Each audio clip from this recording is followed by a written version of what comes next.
ദൈവനാമം വാഴ്ത്തപ്പെടുമാറാകട്ടെ. ദൈവത്തിൻ്റെ കൃപയാൽ പിൽപ്പലേഖനം എന്ന വിഷയത്തിൻ്റെ രണ്ടാമത്തെ സെക്ഷനിൽ പ്രവേശിപ്പാൻ ദൈവം നമ്മെ സഹായിച്ചു ഓർത്ത് ഞാൻ ദൈവത്തെ സ്തുതിക്കുന്നു, സ്തോത്രം ചെയ്യുന്നു.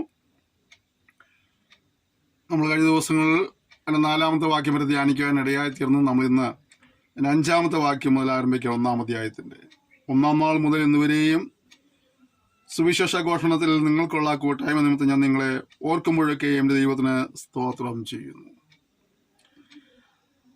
ഫിലിപ്പിയ സഭയെ ഓർത്ത് സ്തോത്രം ചെയ്യാനുള്ള ഒരു കാരണം അവർ സുവിശേഷ ഘോഷണത്തോടൊരു കൂട്ടായ്മ കാണിച്ചു എന്നുള്ളതാണ്. രക്ഷിക്കപ്പെട്ട സ്നാനപ്പെട്ട കർത്താവിനെ അറിയുന്ന ഓരോ വ്യക്തികളുടെയും ഉത്തരവാദിത്തമാണ് സുവിശേഷ ഘോഷണം ചെയ്യുക എന്നുള്ളത്. നീ അറിഞ്ഞ യേശുവിനെ മറ്റുള്ളവർക്ക് പറഞ്ഞു കൊടുക്കുക എന്നുള്ളത് നിന്റെ ഉത്തരവാദിത്തമാണ്. നമ്മൾ ഒഴിവൊഴി പറയുന്നത് എന്താണെന്ന് വെച്ചാൽ, അയ്യോ എനിക്ക് എൻ്റെ കുടുംബത്തിനെ പോറ്റണം, ഒരുപാട് ഉത്തരവാദിത്തങ്ങളുണ്ട്, പ്രാരാബ്ദങ്ങളുണ്ട്, അതുകൊണ്ട് എനിക്ക് അതിന് കഴിയില്ല എന്നൊക്കെ നമ്മൾ പലപ്പോഴും പറയാം. അതൊരു നല്ല ന്യായമൊന്നുമല്ല. അത് വിട്ട് ഞാൻ മറ്റൊരു കാര്യം പറയട്ടെ. അങ്ങനെയെങ്കിൽ തന്നെ ഈ പ്രാരാബ്ദങ്ങളെല്ലാം ഉണ്ടായിട്ടും കർത്താവിനെ കഴിയുന്ന ഒരുപാട് ദേവദാസിദാസിയന്മാരുണ്ട്. അവരുടെ പ്രവർത്തനങ്ങൾക്ക് നിങ്ങൾക്ക് കഴിയുന്ന സഹായം ചെയ്യുവാനുള്ളൊരു മനസ്സ് നമുക്കുണ്ടാകണം. ഓരോരുത്ത് പ്രാർത്ഥിക്കാനുള്ളൊരു മനസ്സ് നമുക്കുണ്ടാകണം. നമ്മൾ പോയി ചെയ്യേണ്ടത് അത്. നമുക്ക് കഴിയുന്നത് നമ്മുടെ പ്രാരാബ്ദം കാരണം കഴിയില്ലെന്നാണ് പറഞ്ഞത്. അതേസമയം ഒരു കൂട്ടരപ്പുറത്ത് പ്രാരാബ്ദങ്ങളെല്ലാം ഉണ്ടായിട്ടും പ്രശ്നങ്ങളെല്ലാം ഉണ്ടായിട്ടും അവരിത് ചെയ്തുകൊണ്ടിരിക്കുക. അപ്പം അവരെ കഴിയുന്ന തരത്തിൽ ഒന്ന് പ്രോത്സാഹിപ്പിക്കുക എന്നുള്ളത്, സഹായിക്കുക എന്നുള്ളത് നമ്മുടെ ഉത്തരവാദിത്വമാണ്. അതുകൊണ്ട് ഞാൻ പലപ്പോഴും പറയാറുള്ളത് പോലെ വഴിത്താരിലൊക്കെ പരിശോധന നടത്തുന്ന യുവദാസന്മാരെ കാണുമ്പോൾ പുച്ഛിച്ചു പോകാതെ നിറങ്ങി ചെന്ന് അവർക്ക് ഒരു നേരത്തെ ആഹാരം മേടിച്ച് കൊടുക്കുകയോ അവർക്ക് നാളുകളിൽ ഒരു പ്രോഗ്രാം നടത്തണമെന്നല്ലോ ഒരു ക്രമീകരണം ചെയ്ത് കൊടുക്കുകയോ ചെയ്യുന്ന നല്ല കാര്യമാണ്. നമ്മളിയുടെ കാര്യമാണ്, നമ്മൾ ചെയ്യുന്നില്ല. ചെയ്യുന്നവരെ പരിഹസിക്കാതെ ചെയ്യുന്നവർക്ക് പ്രോത്സാഹനമായി തിരുവാനും കർത്താവ് നമ്മളെ സഹായിക്കുമ്പോഴാട്ടെ. അതുപോലെ പല സോഷ്യൽ മീഡിയയിലുള്ള പല സോഴ്സിലൂടെ അതിനും അറിയുന്ന യുവദാസന്മാരുണ്ട്. പല മാധ്യമങ്ങൾ ഉപയോഗിച്ചുകൊണ്ട് വല്ലവിധേനയും കത്തുന്ന തീരുന്നതിലെ കൊള്ളികളെ വെളിച്ചത്തിൽ രക്ഷിപ്പാനായിട്ട് സുവിശേഷം അറിയുന്ന ഒരുപാട് ദൈവമക്കളുണ്ട്. അവരെയൊക്കെ ഓർത്ത് പ്രാർത്ഥിക്കുവാനും കഴിയുന്ന തരത്തിൽ ഒന്ന് സഹായിക്കുവാനും പ്രോത്സാഹിപ്പാൻ നമുക്ക് കർത്താവ് സഹായിക്കുമാറാകട്ടെ. വിശേഷാല ഒരുപാട് ജീവിത പ്രാരാബ്ദങ്ങളുണ്ടായിട്ടും സമയങ്ങൾ വേർതിരിച്ച് നിരന്തരമായി ഈ ക്ലാസ്സിൽ അറ്റൻഡ് ചെയ്യുന്നതായ എൻ്റെ പ്രിയ സഹോദരന്മാരോട് ഞാൻ നന്ദി പറയുന്നു. ദൈവം നിങ്ങളെല്ലാവരെയും ധാരാളമായി അനുഗ്രഹിക്കുമാറാകട്ടെ. കർത്താവിൽ നിങ്ങളുടെ പ്രയത്നമൊന്നും വ്യർത്ഥമല്ലാന്ന് മനസ്സിലാക്കി കർത്താവിൻ്റെ വേലയിൽ വർദ്ധിച്ചു വരുവാനായ കർത്താവ് നിങ്ങളെ സഹായിക്കുമാറാകട്ടെ. അപ്പോൾ ഇവിടെ ഫിലിപ്പിയ സഭയെ ഓർത്ത് സ്തോത്രം ചെയ്യുവാനായിട്ട് ഒരു കാരണം ഒരു സുവിശേഷ പ്രവർത്തനങ്ങളെ അവർ കൂട്ടായ്മ കാണിക്കുന്നവർ ആയിരുന്നു എന്നുള്ളതാണ്. ഇവിടെ നമുക്കും ലഭിക്കുന്ന അവസരങ്ങളൊക്കെ ഇങ്ങനെയുള്ള പ്രവർത്തനങ്ങളിൽ ഒരു കൂട്ടായ്മ കാണിപ്പാനായിട്ട് ദൈവം നമ്മയും സഹായിക്കുകയും ചെയ്യുമാറാകട്ടെ. കൃപയിൽ എനിക്ക് കൂട്ടുകളായ നിങ്ങളെയൊക്കെയും എൻ്റെ ബന്ധനങ്ങളിലും സുവിശേഷത്തിൻ്റെ പ്രതിവാദത്തിലും സ്ഥിരീകരണത്തിലും ഞാൻ ഹൃദയത്തിൽ വഹിച്ചിരിക്കുന്നുണ്ട്. അങ്ങനെ നിങ്ങളെല്ലാവരെയും കുറിച്ച് വിചാരിക്കുന്നത് എനിക്ക് ന്യായമല്ലോ. ഇദ്ദേഹം കൃപയ്ക്ക് കൂട്ടാളികളാണ് ഇവരെല്ലാവരും. അപ്പോൾ തന്നെ ഇദ്ദേഹം ഇപ്പോൾ എവിടെയാ? ബന്ധനസ്ഥനാ, തടവറയിലാ. ആ ബന്ധനത്തിൽ കിടക്കുമ്പോഴും അദ്ദേഹം എന്ത് ചെയ്യുകയാണ്? സുവിശേഷത്തിൻ്റെ പ്രതിവാദത്തിലും സ്ഥിരീകരണത്തിലും ഞാൻ എൻ്റെ ഹൃദയത്തിൽ വഹിച്ചിരിക്കുന്നുണ്ട്. അപ്പോൾ ആ കഷ്ട നടുവിലും ഇവരോട് പ്രാർത്ഥിക്കുവാൻ, ഇവരെ പ്രബോധിപ്പിക്കുവാനായിട്ട് അദ്ദേഹം സമയം കണ്ടെത്തുകയാണ്. നമുക്ക് നമ്മുടെ ജീവിതത്തിൽ പ്രാവർത്തിക്കാൻ നല്ല കാര്യമാണ്. എല്ലാ കാര്യങ്ങളും ഓക്കെ ആയിരിക്കുമ്പോൾ കർത്താവിനെ സേവിക്കാം, അവനെ ആരാധിക്കാം, അവൻ്റെ സാക്ഷ്യം വഹിക്കാം, മറിച്ച് അങ്ങനെയുള്ള തീരുമാനമല്ല, മറിച്ച് പ്രതിബന്ധങ്ങളുടെ നടുവിലും അവനെ സേവിപ്പാൻ, അവനെ ആരാധിപ്പാൻ, സാക്ഷ്യം വഹിപ്പാൻ ഉത്സാഹവും സമർപ്പണവും ഒക്കെ നാം ഈ പാഠം പഠിക്കുമ്പോൾ ഉണ്ടാകണം. നമ്മെ ഒന്ന് പരിശോധിക്കുവാനും കുറവുകളെ കണ്ടുപിടിക്കുവാനും തിരുത്തുവാനൊക്കെ ആയിട്ട് നമുക്ക് ഈ സമയം ഉന്നയിപ്പിക്കുന്നത് സഹായിക്കുമാറാകട്ടെ. ക്രിസ്തുയേശുവിനെ ആർദ്രതയോടെ ഞാൻ നിങ്ങളെല്ലാവരെയും കാണുവാൻ എത്ര വാഞ്ചിക്കുന്നതിന് ദൈവം സാക്ഷി.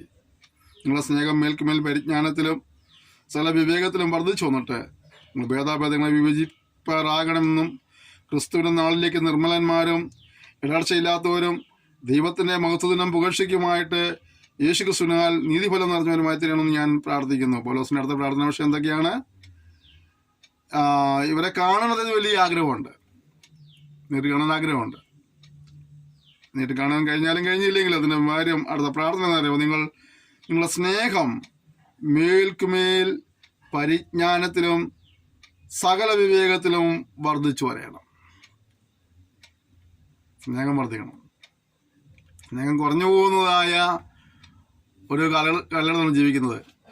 ദിവസങ്ങൾ കഴിയുന്നവരും സ്നേഹം ദൃഢമാകുകയല്ല, സ്നേഹം വളരുകയല്ല, സ്നേഹം വ്യക്തികൾ തമ്മിൽ കുറഞ്ഞു കൊണ്ടിരിക്കുന്ന കാലഘട്ടമാണ്. വെളിപ്പാട് ദിവസം പഠിക്കുമ്പോൾ കാണുന്നില്ല, അതിൻ്റെ ആദ്യ സ്നേഹം കുറഞ്ഞു ഒരു വചനം പറയുന്നുണ്ട് അല്ലേ. സത്യത്തിലെ സംഭവിച്ചിട്ടുണ്ടെങ്കിൽ നമുക്ക് കസ്റ്റമർ സ്നേഹം കുറഞ്ഞുപോയി, കൂട്ടി വിശ്വാസത്തോടെ സ്നേഹം കുറഞ്ഞുപോയി, കൂട്ടു പ്രവർത്തകരോടുള്ള സ്നേഹം കുറഞ്ഞുപോയി, കുടുംബത്തിൽ വ്യക്തിബന്ധങ്ങൾ തമ്മിലുള്ള സ്നേഹം കുറഞ്ഞുപോയി അല്ലേ. സ്നേഹം കൂടി വരേണ്ടതാണ്, പക്ഷേ സ്നേഹം കുറഞ്ഞു പോയിക്കൊണ്ടിരിക്കുക. പോലീസ് പറഞ്ഞാണ് നിങ്ങളുടെ സ്നേഹം മേൽക്കുമേൽ വർദ്ധിപ്പാനിടയായിത്തീരണം. സ്നേഹത്തിൽ ഒരു വർധനവ് നമുക്ക് ഉണ്ടാകുന്നുണ്ടോ എന്ന് നമുക്ക് ശാന്തമായി ചിന്തിക്കും. സ്നേഹത്തിൽ ഒരു ശോഷണമല്ല വേണ്ടത്, ഒരു വർധനവാണ് നമുക്ക് വേണ്ടത്. നമ്മിൽ ഉണ്ടാകുന്നുണ്ടോ എന്ന് ശാന്തമായി ചിന്തിച്ച് ഏതെങ്കിലും തലങ്ങളിലൊക്കെ കുറവുകളുണ്ടെങ്കിൽ അതെല്ലാം ക്രമപ്പെടുത്തുവാനായിട്ട് കർത്താവ് നമ്മെ ഈ സന്ദേശം കേട്ടുകൊണ്ടിരിക്കുമ്പോൾ സഹായിക്കുമാറാകട്ടെ. പരിജ്ഞാനത്തിലും സകല വിവേകത്തിലും വർദ്ധിച്ചു വരണം. പരിജ്ഞാനം വർദ്ധിക്കണം, വിവേകവും വർദ്ധിക്കണം അല്ലേ. പലപ്പോഴും മനുഷ്യൻ ഈ ദൈവനം പഠിക്കുമ്പോൾ കാണുന്നത് പരിജ്ഞാനമില്ലാകിയാൽ എൻ്റെ ജനം നശിച്ചു പോകുന്നു എന്നാണ്.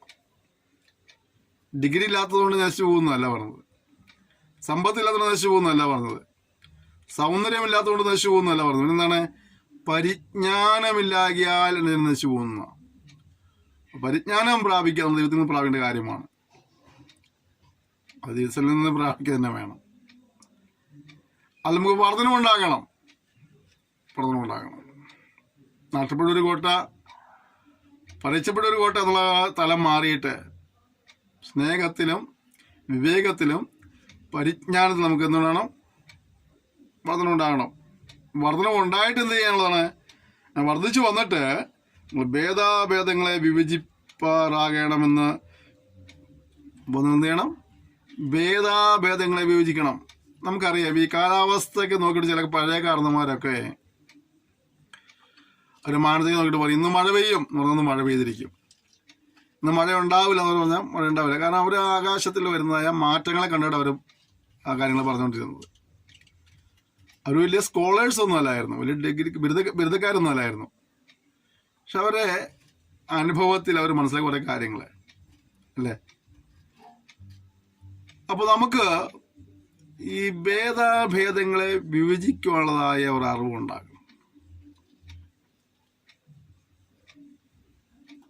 അത് വ്യക്തികളെ കാണുമ്പോഴാണെങ്കിലും ശരി, സ്ഥലത്ത് ചെല്ലുമ്പോഴാണെങ്കിലും ശരി, കാര്യങ്ങളെ മനസ്സിലാക്കാനുള്ളതായ വിവേചിച്ചറിയാനുള്ള കൃപയ്ക്കായി നാം ദൈവത്തോടെ പ്രാർത്ഥിക്കണം. പിന്നെന്താണ് അടുത്ത പ്രധാനപ്പെട്ട ഒരു കാര്യം? ക്രിസ്തുവിൻ്റെ നാളിലേക്ക് നിങ്ങൾ നിർമ്മലന്മാരായും ഇടർച്ചയില്ലാത്തവരായി നിൽക്കണം. ഇവിടെ ഭേദാഭേദങ്ങളെ വിഭജിക്കുക, പരിജ്ഞാനം വർദ്ധിക്കുക, വിവേകം വർദ്ധിക്കുക, സ്നേഹം വർദ്ധിക്കുക ഒക്കെ നല്ല കാര്യമാണ്. അതോടൊപ്പം തന്നെ ഓർക്കേണ്ട കാര്യമുണ്ട്. ഒരു ദിവസം വരാൻ പോകുന്നുണ്ട്. ഏത് നാളാണ്? ഞാൻ നിന്നോട് കാര്യം തീർക്കുന്ന നാളിൽ നിങ്ങൾ കായ്കൾ ബലപ്പെട്ടിരിക്കുമോ എന്ന് ചോദിക്കുന്ന ഒരു ദിവസം വരാൻ പോവുകയാണ്.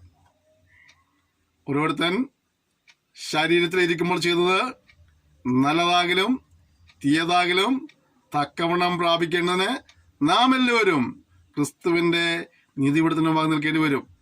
2 കൊരിന്ത്യർ 5:10. ജ്ഞാനെ ശോളമനും പറഞ്ഞിങ്ങനെയാണ്, എല്ലാറ്റിനെയും സാരം കേൾക്കുക, ദൈവത്തെ ഭയപ്പെട്ടും അനുസരിച്ചും ജീവിച്ചുകൊള്ളണം.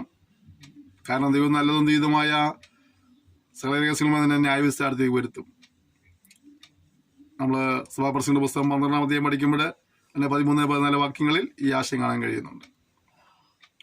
അപ്പോൾ അതുകൊണ്ട് അമ്മ കർത്താവ് നമ്മൾ നോക്കുമ്പോൾ സന്നയിൽ നിർമ്മലന്മാരായി നിൽക്കുവാൻ ഇടർച്ചയില്ലാത്ത നിൽക്കാനായി കർത്താവ് സഹായിക്കട്ടെ. പ്രിയപ്പെട്ടവരെ, നാം ഈ വചനം പഠിക്കുമ്പോൾ നമ്മെ തന്നെ കാണുവാനും നമ്മെ തന്നെ തിരുത്തുവാനും നമ്മെ തന്നെ ക്രമീകരിക്കുവാനും നമ്മിൽ ഒരു നവീകരണം ഉണ്ടാകാനും പ്രാർത്ഥിക്കണം. നമ്മൾ സമൂഹത്തിനെ തിരുത്തുവാനും സമൂഹത്തിൽ ക്രമീകരണം വരുത്തുവാനും സമൂഹത്തിൽ നവീകരണം വരുത്താനും ഉത്സാഹിക്കുന്നവരാ. അതിൻ്റെ ഫസ്റ്റ് സ്റ്റെപ്പ് എവിടുന്നാ? നമ്മിൽ നിന്ന് ആരംഭിക്കണം. അപ്പോൾ നമ്മിലൊരു ക്രമീകരണം, നമ്മിലൊരു തിരുത്ത്, നമ്മിലൊരു നവീകരണം ഉണ്ടാകാനായിട്ട് നമുക്ക് ശാന്തമായി ചിന്തിക്കാം. തുറകളെ കണ്ടുപിടിച്ചേറ്റു അറിയുവാനും ഉപേക്ഷിപ്പാനെല്ലാം ഈ പാഠം നമുക്കൊരു സഹായകരമാകട്ടെ. അടുത്തത്, നമ്മൾ ദൈവത്തിൻ്റെ മഹത്വത്തിനും പുകഴ്ചയ്ക്കുമായിട്ട് നിലകൊള്ളുന്നവരായിരിക്കണം. അതിന് പറഞ്ഞില്ലേ, നിങ്ങൾ നിമിത്തം ജാതികളുടെ ഇടയിൽ ദൈവത്തിൻ്റെ നാമം ദുഷിക്കപ്പെടുന്നു. അങ്ങനെ അനുഭവമല്ല, മറിച്ച് നിങ്ങൾ നിമിത്തം ജാതികളുടെ ഇടയിൽ ദൈവത്തിൻ്റെ നാമം മഹത്വപ്പെടുവാനിടയായി തീരണം. നമുക്ക് വലിയ ഉത്തരവാദിത്വമുണ്ട്. ഇവിടെ വായിച്ചത്, നിങ്ങൾ ക്രിസ്തുനാളിൽ നിർമ്മലന്മാരായി ഇടർച്ചയില്ലാത്തവരായി നിൽക്കാതെ മാത്രമല്ല ദൈവത്തിൻ്റെ മഹത്വത്തിനും പുകഴ്ചയ്ക്കുമായിട്ട് ജീവിപ്പാനിട വരണം. അപ്പോൾ നമ്മളിത് പഠിക്കുമ്പോൾ ചിന്തിക്കേണ്ടത്, നമ്മുടെ ജീവിതം കൊണ്ട് ദൈവനാമ മഹത്വം സംഭവിക്കുന്നുണ്ടെന്നുള്ളതാണ്. നമുക്കൊരു നേരം പഠിക്കുമ്പോൾ കാണുന്നില്ലേ, നിങ്ങളെ വിലയ്ക്ക് വാങ്ങിയിരിക്കുക, നിങ്ങൾക്കുള്ളവരല്ല നിങ്ങളുടെ ശരീരം കൊണ്ട് ദൈവത്തെ മഹത്വപ്പെടുത്തുന്നവരായി തീരണം. അപ്പോൾ നമ്മൾ ദൈവത്തിൻ്റെ നാമത്തെ മഹത്വപ്പെടുത്തുവാനായിട്ട് അവനെ പുകഴ്ചയുള്ള കാര്യം ചെയ്യാനായിട്ട് നമുക്ക് ഉത്സാഹിക്കാം. ഏതെങ്കിലും നിലങ്ങളിലൊക്കെ നമ്മുടെ നാമം ദൂഷിക്കപ്പെടുന്ന നിലയിലോ അവനെ പുകഴ്ചയ്ക്ക് പകരം ഇകഴ്ച ഉണ്ടാകുന്ന നിലയിലൊക്കെ ആയിട്ടുണ്ടെങ്കിൽ എല്ലാം തിരുത്തുവാനായിട്ട് നമുക്ക് ഈ പാഠം ഒരു മുഖാന്തരമായി തീരട്ടെ. പരിശുദ്ധാത്മാവ് നമ്മൾ ചൂണ്ടിക്കാണിക്കുന്നതായ പ്രസംഗങ്ങളെയും കണ്ടുകൊണ്ട് തിരുത്തപ്പെടുവാനായിട്ട് നമ്മെ സമർപ്പിക്കാം. അടുത്തത്, യേശു ക്രിസ്തുവിനാൽ നീതിഫലം നിറഞ്ഞവരായി തീരണമെന്ന് ഞാൻ പ്രാർത്ഥിക്കുന്നു. പൗലോസിൻ്റെ പ്രാർത്ഥനയാണ്. അടുത്തെന്താണ്? നമ്മളെ യേശു ക്രിസ്തുവിനാൽ നീതിഫലം നിറഞ്ഞവരുമായി തീരണം. വല്ലപ്പോഴും ഒരു ഫലം പുറപ്പെടുവിക്കുന്ന ഒരു മരമായിട്ടല്ല.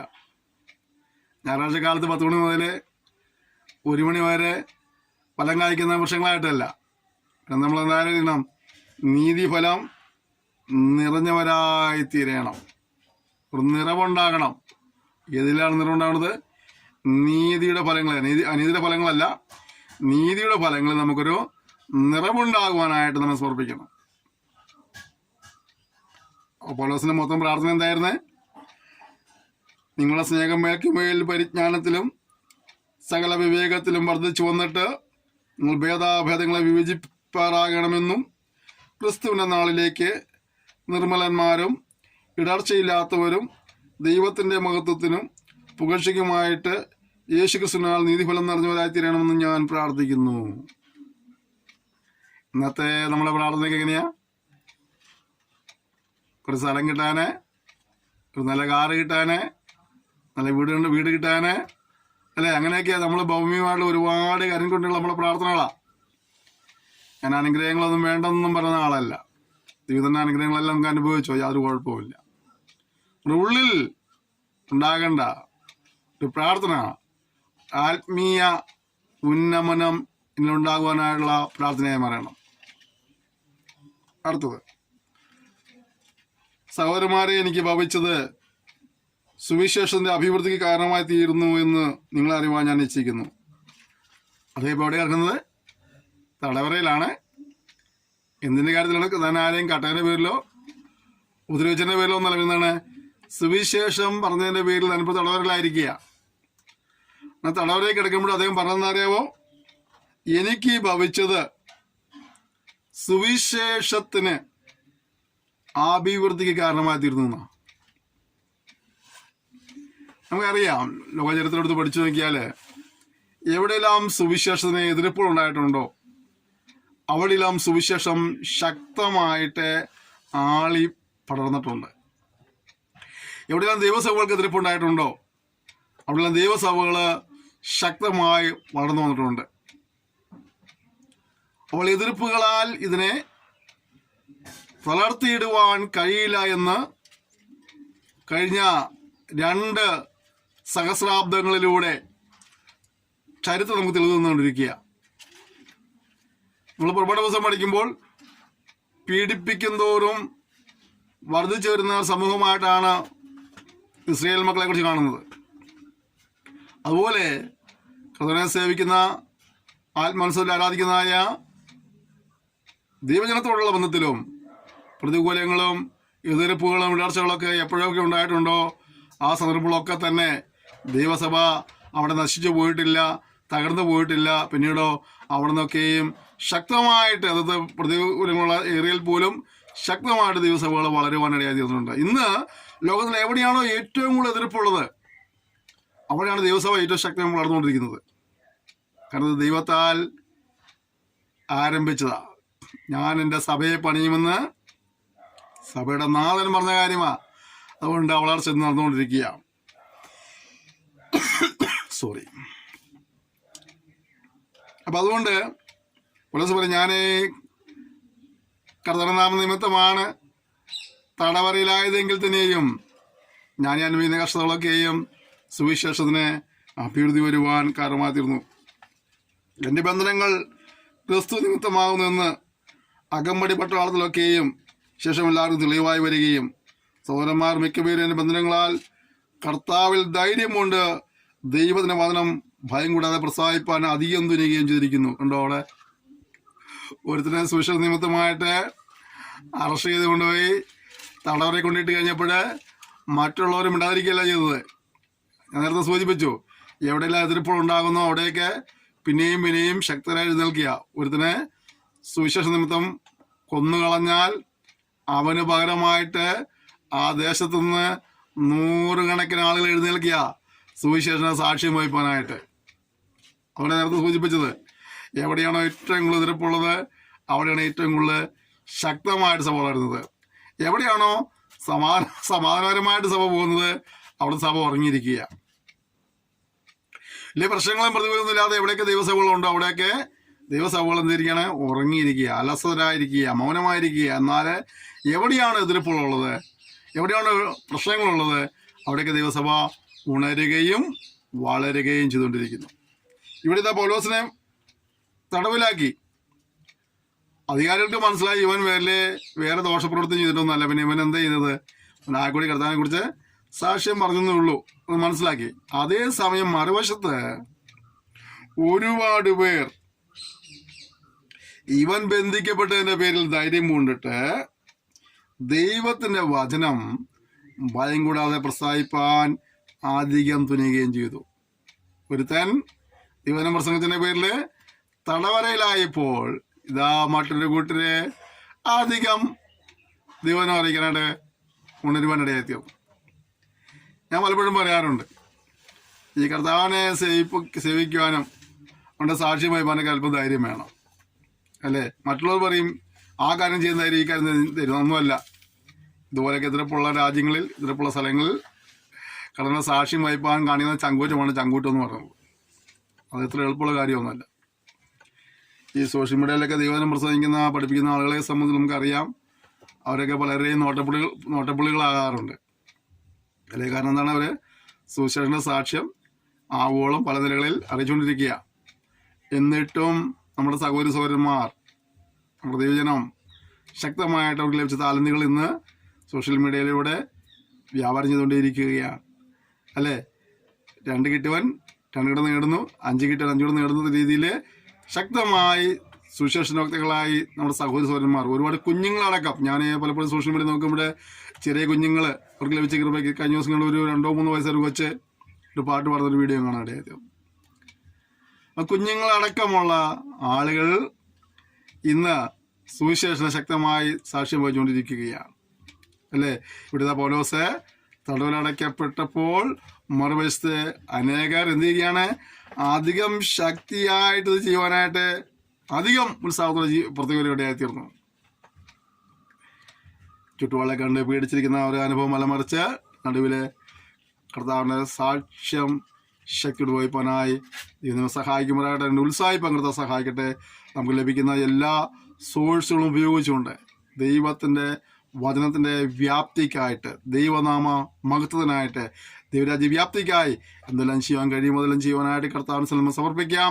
എൻ്റെ പ്രിയ സഹോദരന്മാരെ, നിങ്ങൾ പഠിക്കുന്നവരോടും പറയട്ടെ, നിങ്ങൾ ഈ വചനങ്ങളെ പഠിക്കുക മാത്രമല്ല ഇത് മറ്റുള്ളവരിൽ എത്തിക്കണം.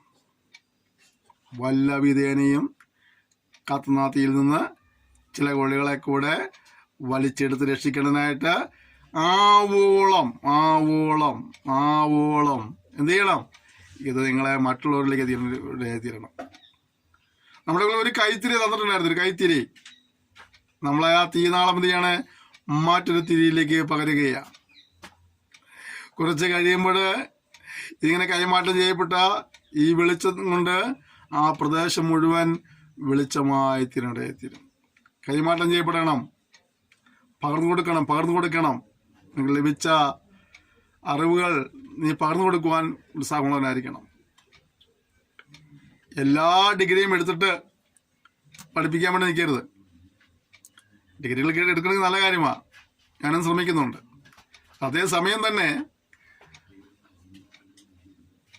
ലഭിച്ച അറിവ് വെച്ചുകൊണ്ട് മനസ്സിലായ കാര്യങ്ങൾ മറ്റുള്ളവർക്ക് പറഞ്ഞു കൊടുക്കുവാനാണ് ഉത്സാഹിക്കാൻ കർത്താവ് സഹായിക്കട്ടെ. ഇതാ ഇവിടെ ഒരുവൻ തടവിലാക്കപ്പെട്ടപ്പോൾ മറ്റു ചിലർ ശക്തിയോടെ പ്രതിഫലം പറയുവാനായിട്ട് എഴുന്നേൽപ്പനിടയായിത്തീർന്നു. ഈ തലമുറയിൽ പ്രതിബന്ധങ്ങളും പ്രതികൂലങ്ങളും ഒക്കെ കാണുന്നുണ്ടെങ്കിലും അതിന് നടുവിൽ കർത്താവിന് ധീരസാക്ഷികളെ തരുവാൻ ചിലരെ കർത്താവിന് ആവശ്യമുണ്ട്. പേടിച്ച് പിന്മാറുന്ന ഒരുപാട് പേരുണ്ടായിരിക്കാം. പക്ഷെ നിന്നെ ധീരസാക്ഷിയായി സമർപ്പിക്കുവാൻ നിനക്ക് മനസ്സുണ്ടോ?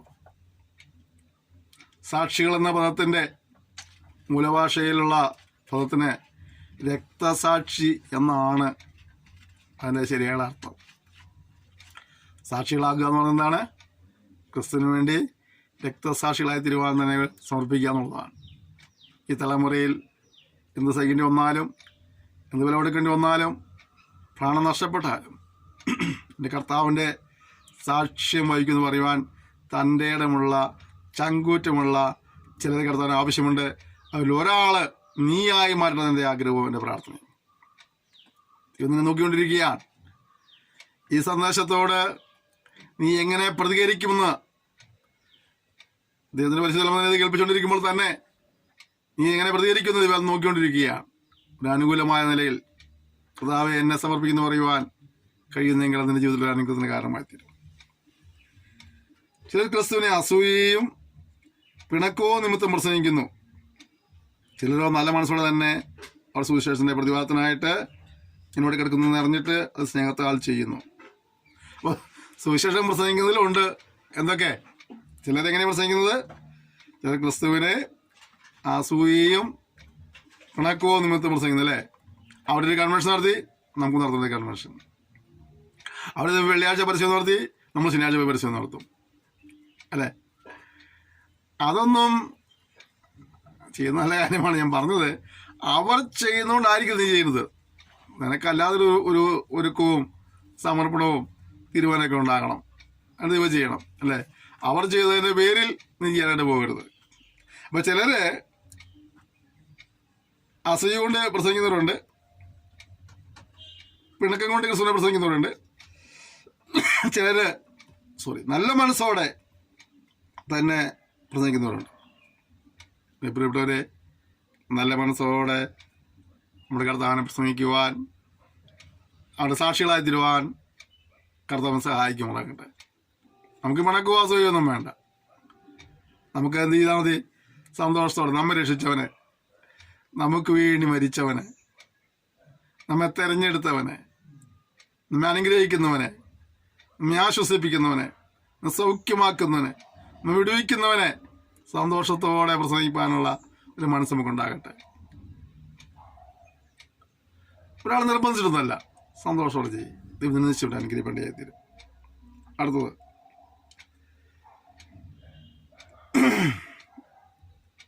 മറ്റോരോ എൻ്റെ ബന്ധനങ്ങളെ എനിക്ക് ക്ലേശം വരുത്തുവാൻ ഭവിച്ചുകൊണ്ട് നിർമ്മലതയോടെയല്ല ഷാഠ്യതലത്തിലെ ക്രിസ്തുവിനെ പ്രസംഗിക്കുന്നത്. അപ്പോൾ ചിലര് സ്നേഹത്തോടെ പ്രസംഗിക്കുന്നു, ചിലരെ ഷാഠ്യത്തോടെ പ്രസംഗിക്കുന്നു അല്ലേ? ചില ദോഷം വരുത്തുവാൻ പ്രസംഗിക്കുന്നു പൗലോസിനെ, ചിലർ പൗലോസ് നന്മയ്ക്കായി പ്രവർത്തിക്കുന്നു. എന്നിട്ട് പൗലോസ് പറയാ ഇത് രണ്ടു കൂട്ടരും പ്രസംഗിക്കുന്നുണ്ട്.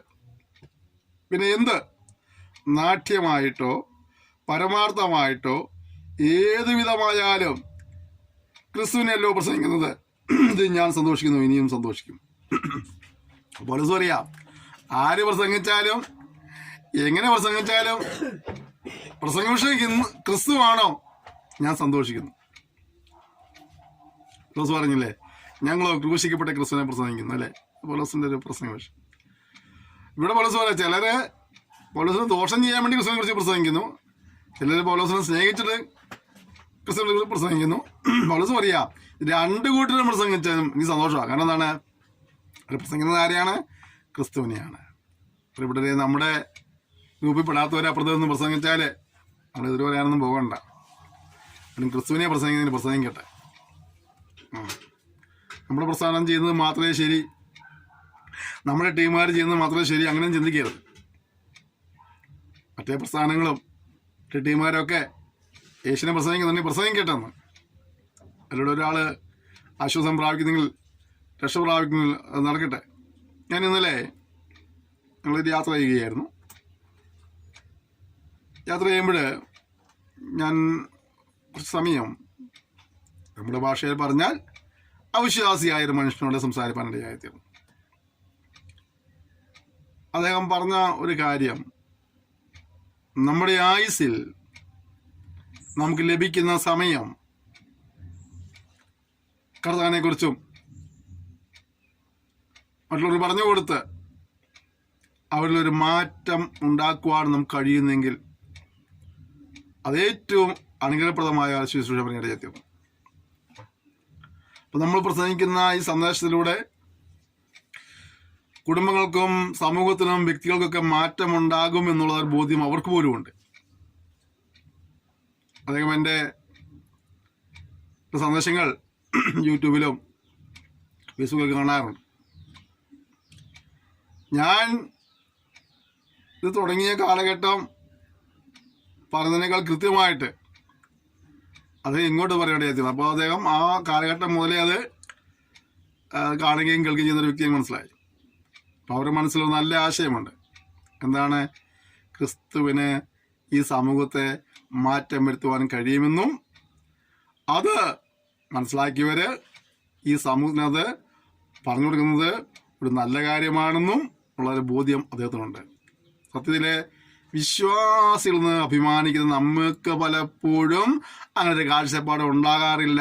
അതുകൊണ്ട് ഞാൻ നേരത്തെ അവിശ്വാസി എന്ന പദവും ഇപ്പോൾ വിശ്വാസി എന്ന പദവും പ്രത്യേകം പറയാൻ കാരണം നമ്മൾ അവിശ്വാസി എന്ന് പറയുന്ന ആളിന് കർത്താവിനെ കുറിച്ച് മറ്റുള്ളവർ പറഞ്ഞു കൊടുക്കുന്നതുകൊണ്ട് അവരുടെ ജീവിതത്തിലൊരു മാറ്റം ഉണ്ടാകുന്നുള്ളത് പറയണമെന്നുള്ളതായ ഒരു ആഗ്രഹമുള്ളപ്പോൾ വിശ്വാസികളെ നമ്മെ സംബന്ധിച്ചോളം ഇപ്പോൾ നമ്മളതിൽ നിന്നൊക്കെ വളരെ പുറകോട്ട് മാറിയിരിക്കുക. അപ്പോൾ സത്യത്തിൽ ആരാ വിശ്വാസി? സത്യത്തിൽ ആരാ ക്രിസ്തുവിന്റെ സാക്ഷി? ആരാ? ഇവിടേക്കാണ് നമ്മെ തന്നെ കാണേണ്ടത്. ഇവിടെ നമുക്ക് ക്രമീകരണം വരുത്തുന്നത്, ഇവിടെ നമുക്കൊരു നവീകരണം വേണ്ടത്. ഞാൻ എപ്പോഴും പറഞ്ഞപ്പോൾ വീണ്ടും പറഞ്ഞു, നമുക്കൊരു നവീകരണം ഇവിടേക്കാണ് വേണ്ടത്. അതുകൊണ്ട് ലഭിക്കുന്ന സമയങ്ങൾ പ്രിയപ്പെട്ടവരെ കഴിയുന്ന തരത്തിൽ ക്രിസ്തുവിനെ സാക്ഷിപ്പാൻ കർത്താവ് സഹായിക്കട്ടെ. നമുക്ക് പ്രസംഗിക്കാൻ അറിയില്ല, ഒന്നും വേണ്ടെന്നേ. ആ കിട്ടുന്നൊരു നല്ല സന്ദേശം കിട്ടി കഴിഞ്ഞാൽ ജസ്റ്റ് ഒന്ന് ആ ഷെയർ ബട്ടൺ ഞെക്ക്, 10 രൂപ ഷെയർ ചെയ്യുന്നതും കൊടുക്ക്. നിങ്ങൾക്ക് പ്രസംഗിക്കാൻ അറിയില്ലെങ്കിൽ പിന്നെ ആരും പ്രസംഗിക്കാൻ പഠിച്ചിട്ടൊന്നുമല്ല ഞങ്ങൾ വരുന്നത്, പറഞ്ഞു പറഞ്ഞാൽ പഠിക്കുന്നത്. ഇവിടെ പിള്ളേർക്ക് ഭാഷ പഠിച്ച് സംസാരിക്കാൻ പഠിച്ചാൽ എങ്ങനെ കൊച്ചു പിള്ളേരെ അവരെ നമ്മൾ ട്യൂഷൻ എടുത്തണം ഒന്നുമല്ല. അവർ കണ്ടും കേട്ടും പഠിച്ചു. അവർക്ക് പറഞ്ഞ പോലെ പറയാൻ തുടങ്ങി. അങ്ങനെ അവർ പഠിച്ചു. നിങ്ങൾ പറഞ്ഞു തുടങ്ങുക. ഒരു 5 മിനിറ്റ്, ഒരു 3 മിനിറ്റ് ചെറിയ സന്ദേശം റെക്കോർഡ് ചെയ്യുക, സോഷ്യൽ മീഡിയയിൽ അപ്ലോഡ് ചെയ്യുക. ഒരു 10 മിനിറ്റിൻ്റെ മെസ്സേജ് പറയാൻ കഴിഞ്ഞാൽ 10 മിനിറ്റ് മെസ്സേജ് പറയുക. 5 മിനിറ്റിൻ്റെ മെസ്സേജ് പറയും. 5 മിനിറ്റിന് എന്നെയല്ല 1 മിനിറ്റിനുള്ളെങ്കിൽ 1 മിനിറ്റിൻ്റെ മെസ്സേജ് റെക്കോർഡ് ചെയ്ത് റീൽസ് പോലെ ഇട്. ഫേസ്ബുക്കിൽ കിടക്കട്ടെ അവിടെ ഭദ്രമായിട്ട്. 1 മിനിറ്റ് 1.5 മിനിറ്റേ വേണ്ട റീൽസിന് മാക്സിമം 1.5 മിനിറ്റ്. യൂട്യൂബിൽ ഷോർട്ട് വീഡിയോ ഇടാൻ പറ്റും. 1 മിനിറ്റ് 1.5 മിനിറ്റിനുള്ള അതും അത് ചെയ്യേ. 3 മിനിറ്റ് പ്രസംഗിക്കുക, 3 മിനിറ്റ് പ്രസംഗിക്കുക. 5 മിനിറ്റ് പറ്റി 5 മിനിറ്റ് പ്രസംഗിക്കുക. പിന്നെ എന്താ പ്രസംഗം എന്തായിരിക്കണം? ഏതൊരു വിഷയത്തെ പറ്റിയൊക്കെ ആയിരിക്കും നന്നായിരിക്കും. ഞാൻ 2 സഹോദരന്മാരെ ഒരു സാക്ഷ്യം കേട്ടിട്ടുണ്ട്. അവർ തമ്മിൽ സംസാരിച്ചുകൊണ്ടിരിക്കുകയാണ്. ഇപ്പോൾ സ്ഥലം മാറുന്ന സമയമാണല്ലോ. ഈ സമയം സ്ഥലം മാറുന്ന സമയം പാസ്റ്റർമാർ, പുതിയ പാസ്റ്റർമാർ വന്ന സമയമൊക്കെയാണ് നമ്മുടെ സഭകളിലേക്ക്. ഒരു സഹോദരൻ പറഞ്ഞു, ഞങ്ങളുടെ പാസ്റ്റർ വളരെ മിടുക്കനാണ്, അദ്ദേഹത്തിന് ഒരു വിഷയം കൊടുത്തു കഴിഞ്ഞാൽ അത് ആ വിഷയത്തെ കുറിച്ച് കുറഞ്ഞ വർഷം 2 മണിക്കൂറെങ്കിലും ആ വിഷയം സംബന്ധിച്ച് പ്രസംഗിക്കുന്നു പറഞ്ഞു. അടുത്ത സഹോദരൻ ഞങ്ങൾക്ക് ഇപ്പോൾ വന്നൊരു പാസ്റ്റർ ഉണ്ട്, വളരെ മിടുക്കനാണ്, ആ പാസ്റ്റർ ഒരു വിഷയമില്ലെങ്കിലും 4 മണിക്കൂർ പ്രസംഗിക്കും. അപ്പോൾ ഇതിലേത് പാസ്റ്റർ മിടുക്കൻ നിങ്ങൾ ചിന്തിച്ചാൽ മതി. അപ്പോൾ നിങ്ങളൊരു ചെറിയ വിഷയം പഠിച്ച് ആ വിഷയത്തിനെ കുറിച്ച് 3 മിനിറ്റോ 1.5 മിനിറ്റോ 5 മിനിറ്റോ 10 മിനിറ്റോ ഒക്കെ പഠിച്ചിട്ട് പ്രസംഗിക്കുക. എന്നിട്ട് റെക്കോർഡ് ചെയ്തിട്ട് എന്നിട്ട് അത് എഡിറ്റ് ചെയ്ത് സോഷ്യൽ മീഡിയയിൽ അപ്ലോഡ് ചെയ്യും. ആളുകൾ പതിനും കേൾക്കട്ടെ. നിങ്ങൾക്ക് അങ്ങനെ പ്രസംഗിക്കാൻ താല്പര്യമുണ്ട്, നിങ്ങൾ അങ്ങനെ റെക്കോർഡ് ചെയ്യാനുള്ള സൗകര്യങ്ങളൊന്നുമില്ല, ഈ സ്ക്രീനിൽ കാണുന്ന നമ്പറിൽ എന്നെ വിളിക്കുക, അല്ലെങ്കിൽ അതിലൊരു വോയിസ് മെസ്സേജ് ഇട്, അല്ലെങ്കിൽ ടെക്സ്റ്റ് മെസ്സേജ് ഇട്.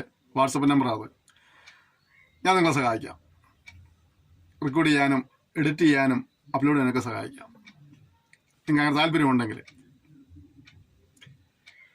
ഞാൻ പറഞ്ഞത് നമ്മുടെ കർത്താവിനെ മറ്റുള്ളവർ അറിയട്ടെ, കർത്താവിലൂടെ ലഭിക്കുന്ന രക്ഷ അറിയട്ടെ, സമാധാനം അറിയട്ടെ, സൗഖ്യം അറിയട്ടെ, സന്തോഷം അറിയട്ടെ.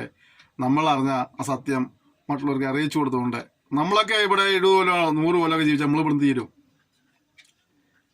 എന്നാൽ നമ്മളിങ്ങനെ ഒരു സന്ദേശം ഇതിൽ ചെയ്തിട്ടുണ്ടെങ്കിൽ അത് യൂട്യൂബിലോ ഫേസ്ബുക്കിലോ കിടക്കുന്നുണ്ടെങ്കിൽ എൻ്റെ പ്രിയപ്പെട്ടവരെ, നമ്മൾ എത്താലും കൊല്ലം കഴിഞ്ഞാൽ ഈ സംഭവം കിടക്കും അല്ലേ.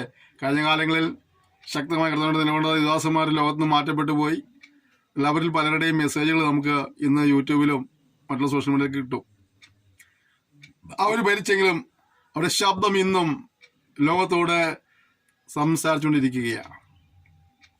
അങ്ങനെയെങ്കിൽ നമ്മളത് ചെയ്തിട്ടാൽ നമുക്ക് മരണമില്ലാത്തവരല്ല നമ്മളാരും, നമ്മളൊക്കെ മരിച്ചു പോകണവരാ. മരിച്ചു പോയാലും തലമുറകൾ കൈമാറി ഈ ശബ്ദം ലോകത്തോട് സംസാരിച്ചുകൊണ്ടേയിരിക്കും. ഒരു പക്ഷേ നമ്മൾ ജീവിച്ചിരിക്കുമ്പോൾ ശുശ്രൂഷയിൽ രക്ഷിക്കപ്പെട്ടതിനേക്കാൾ, ആശ്വാസം പ്രാപിച്ചതിനേക്കാൾ, വിടുതൽ പ്രാപിച്ചതിനേക്കാൾ, അനുഗ്രഹം പ്രാപിച്ചതിന് കൂടുതൽ പേര് ഒരു പക്ഷേ നമ്മുടെ ജീവിതകാലം കഴിഞ്ഞ ശേഷമായിട്ടും ഈ സന്ദേശങ്ങൾ കേട്ട് അവരും ദൈവത്തിലേക്ക് വരുവാനായിട്ട് അവസരം ദൈവം ഒരുക്കി വന്നേക്കാം. അതുകൊണ്ട് ഇന്ന് ലഭിക്കുന്ന സമയം നിങ്ങളതിനു വേണ്ടി വിനിയോഗിക്കുക. ഇന്ന് ലഭിച്ച സമയം നഷ്ടപ്പെടുത്തിയിട്ട് നാളെ എന്ന് കരയുന്നതിനേക്കാൾ നല്ലത് ഇന്ന് ലഭിച്ച സമയം അതുകൊണ്ട് ഉപയോഗിക്കാനായി ഏൽപ്പിച്ചു കൊടുക്കാം. എങ്ങനെയും കർത്താവിനെ പ്രസംഗിക്കാനായിട്ട് നമ്മൾ ഏൽപ്പിച്ചു കൊടുത്ത് നമുക്കൊരു നിമിഷം ദൈവത്തോട് പ്രാർത്ഥിക്കാം. അവിടെ പൗലോസ് പറയുക, അവരങ്ങനെ പ്രസംഗിക്കുന്നതുകൊണ്ട് ഞാൻ സന്തോഷിക്കുക, ഇനിയും സന്തോഷിക്കും. അങ്ങനെയെങ്കിൽ പ്രിയപ്പെട്ടവരെ, നമ്മുടെ കർത്താവ് എത്രയധികം സന്തോഷിക്കും നമ്മെക്കുറിച്ച്. കർത്താവ് നമുക്ക് സന്തോഷിക്കാനായിട്ട് നമുക്ക് ഒരുമിച്ച് കർത്താവിനെ സാക്ഷ്യമായി പോകാനായി ഏൽപ്പിച്ചു കൊടുത്ത് നിമിഷം ഒരുമിച്ച് പ്രാർത്ഥിക്കുക. സ്വകേ പിതാവേ തന്ന സെക്ഷനായി സ്തോത്രം ചെയ്യുന്നു. ഞങ്ങളോട് വിധ നിലയിൽ സംസാരിപ്പാനിടയായി തീർന്നല്ലോ. ഇത് സാക്ഷ്യം വഹിച്ചുകൊണ്ട് അനേരെ നിന്നെ അറിയിക്കുവാൻ ഞങ്ങളെ സഹായിക്കുമെന്ന് പ്രാർത്ഥിക്കുന്നു. വിശേഷാൽ ഈ സോഷ്യൽ മീഡിയയും സൗകര്യങ്ങളെല്ലാം ഇത്രത്തോളമായിട്ട് സൗകര്യമുള്ള കാലഘട്ടത്തിൽ ഞങ്ങൾ ലോകത്തിൻ്റെ ഒരു മൂലയിരുന്ന് സംസാരിച്ചാൽ ലോകത്തിൻ്റെ അനേക ഭാഗങ്ങളിലേക്ക് ഇത് പടർന്നു ചെല്ലുമെന്നുള്ളതുകൊണ്ട് ഈ സൗകര്യങ്ങൾ ഉപയോഗിക്കാനായി ഞങ്ങളെ സഹായിക്കുമാറാകണമേ എന്ന് പ്രാർത്ഥിക്കുന്നു. ഈ ഇപ്പോഴത്തെ ക്ലാസ്സിലെ മരുമേൽപ്പിന് ഇവരെ അനുഗ്രഹിക്കുമാറാകണമേ. സുവിശേഷത്തെക്കുറിച്ചുള്ള ഒരു വാഞ്ച നൽകിയിട്ട് സാക്ഷികളെ തരുവാൻ ഇവരെ അധികമായി ഉപയോഗിക്കുമാറാകണമേ എന്ന് പ്രാർത്ഥിക്കുന്നു. അങ്ങനെ അറിയിക്കുന്നതിൻ്റെ പേരിൽ, അങ്ങനെ ആരാധിക്കുന്നതിൻ്റെ പേരിലൊക്കെ കഷ്ടമനുഭവിക്കുന്നവരോട് ദൈവദാസന്മാരുടെ ദൈവമക്കളുണ്ട്. നമ്മൾ അവരെയും സഹായിക്കുകയും ബലപ്പെടുത്തുകയും ശക്തീകരിക്കുകയും ചെയ്യുമ്പോഴാണെന്ന് പ്രാർത്ഥിക്കുന്നു. കർത്താവേ, ഒരുവൻ അടിയേറ്റ് വീഴുമ്പോൾ, ഒരുവൻ പിടഞ്ഞു വീണ് മരിക്കുമ്പോൾ, യേശുനാമം നിമിത്തം പിടഞ്ഞു വീണ് മരിക്കുമ്പോൾ, കർത്താവേ, ആ സാക്ഷ്യം വഹിപ്പാനായിട്ട് അനേകരെ ആ മണ്ണിൽ നിന്ന് എഴുന്നേൽപ്പിക്കുന്ന വലിയ കൃപയ്ക്കായി നന്ദിയോടെ സ്തോത്രം ചെയ്യുന്നു. പിടഞ്ഞു വീണവൻ്റെ മരണം കണ്ടുകൊണ്ട് ഓടിപ്പോകുന്നൊരു മാർഗമല്ല. ഒരുവൻ പിടഞ്ഞു വീഴുമ്പോൾ ചിലർ കർത്താവ് ധീരതയോടെ സാക്ഷ്യം വഹിപ്പാൻ ഇറങ്ങുന്നത് ഓർത്ത് ഞങ്ങൾ ഇത് സ്തുതിക്കുകയാണ്. പ്രവർത്തി തുടരുമാറാകണമേ. എൻ്റെ സഭയെ പണിയണമേ. എൻ്റെ വരവ് താമസിച്ചാൽ അനേകര് ശിക്ഷയിൽ നിന്നും രക്ഷപ്പെട്ട് നിത്യജീവനാവാസ തിരുവാൻ കർത്താവ് സഹായിക്കുമ്പോഴാണെന്ന് പ്രാർത്ഥിക്കുന്നു. അതിനുവേണ്ടി ഈ പഠിതാക്കളെയും അടിയങ്ങളെല്ലാം കർത്താവ് ഉപയോഗിക്കുമ്പോഴാണെന്ന് പ്രാർത്ഥിക്കുന്നു. ലഭിക്കുന്ന സമയങ്ങൾ നഷ്ടമാക്കാതെ ലഭിച്ച കൃപയ്ക്കനുസരിച്ച് ലഭിച്ച താഴ്ന്നുകൾ വ്യാപാരം ചെയ്ത് ദൈവനാമത്തിനും രാജ്യവ്യാപ്തിക്ക് നിലകൊള്ളുവാൻ കർത്താവ് ഞങ്ങളെ സഹായിക്കണമേ. ഞങ്ങൾ ഉപയോഗിച്ചാട്ടെ. യേശുവിൻ നാമത്തിൽ തന്നെ ആമേൻ. ക്ഷമയോടെ സന്ദേശം നിർവഹിച്ച നന്ദി പറയുന്ന ദൈവങ്ങളെല്ലാവരെയും ധാരാളമായി അനുഗ്രഹിക്കുമ്പോഴാകട്ടെ. സന്ദേശങ്ങൾ നിങ്ങൾക്ക് ഏതെങ്കിലും നിലകൾ അനുഗ്രഹമാകുന്നെങ്കിൽ ദയവേത് ഷെയർ ചെയ്യുക. ഈ ശുശ്രൂഷ കൊടുത്ത് പ്രാർത്ഥിക്കുക. നിങ്ങൾക്ക് ഏതെങ്കിലും താല്പര്യങ്ങളുണ്ടെങ്കിൽ വാ, നമുക്ക് ഒരുമിച്ച് കർത്താവിന്റെ നാമത്തെ ഉയർത്താം. സഭയും സംഘടനയും വേലിക്കെട്ടും മതിൽക്കെട്ടും ഒന്നും നോക്കണ്ട. അതൊക്കെ അവിടെ കിടന്നോട്ടെ, നോക്കിയോട്ടെ. നമുക്ക് എങ്ങനെയെങ്കിലും കർത്താവിന്റെ നാമത്തെ ഉയർത്തുവാനായിട്ട് ലഭിക്കുന്ന അവസരം ഉപയോഗിക്കാം. തുറന്ന് ശുശ്രൂഷ എടുത്ത് പ്രാർത്ഥിക്കണം, സന്ദേശങ്ങൾ പങ്കുവയ്ക്കണം. നിങ്ങളുടെ എല്ലാ സഹകരണത്തിനും ഞാൻ നന്ദി പറയുന്നു. Thank you. May God bless you.